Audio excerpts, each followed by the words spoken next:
ស្ដីបងនេះបងប្អូនទេសភាពអានោះផ្ទះនៅលើភ្នំនោះចុះមកវិញបងប្អូនផ្ទះនៅលើភ្នំបងប្អូនទាំងអស់គ្នានេះសិតតែផ្លូវឡើងនេះយើងមើលអញ្ចឹងអត់ឃើញថាចោតទេណាបងប្អូនតែនេះលើភ្នំសុតហ្មងនេះផ្ទះនៅលើភ្នំគេធ្វើផ្លូវឡើងអញ្ចឹង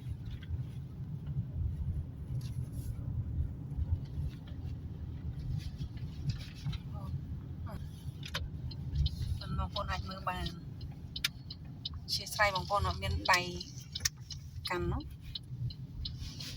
លើភ្នំបងប្អូនឃើញទេនេះភ្នំនេះក៏នេះខាងក្រោមនេះខាងក្រោមសផ្ទះខាងក្រោមនេះនៅផ្ទះក្រោមយើងមើលពីលើភ្នំទេសភាព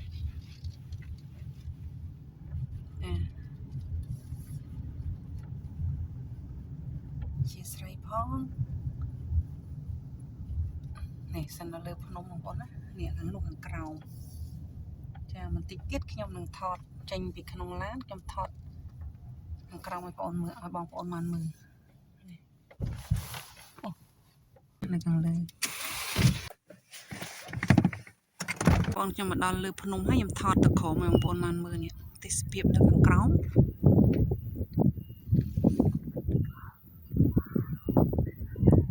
តែគេធ្វើលើភ្នំហ្នឹងបងប្អូន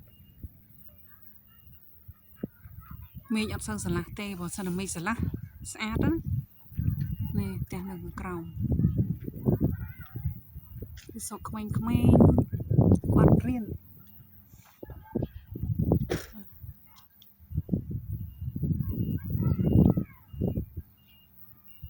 នេះ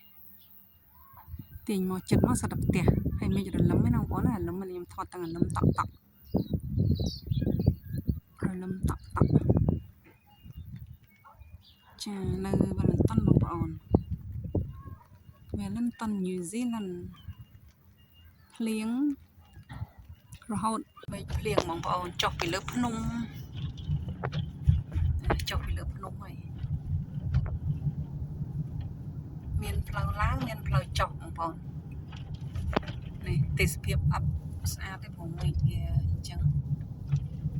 តែប្រឡោះនេះអីសិតតែផ្ទះបងប្អូន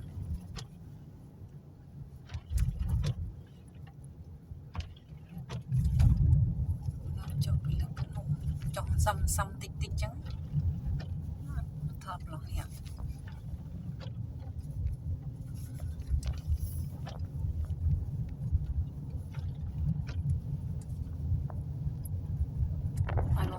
សកម្មភាពផ្លូវចុះពីលើភ្នំ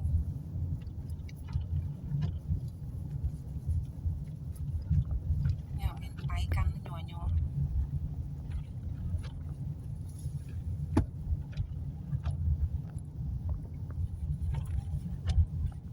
ផ្លូវកង្កែកង្កក់ណាបងប្អូនពេញតុងអាំងផ្លូវតុងអាំងនេះផ្លូវចុះទៅហើយនេះចុះទៅហើយនៅខាងក្រៅចាលើផ្លូវចុះទៅហើយនេះចុះអានេះឌីបមែនតើអានេះចុះ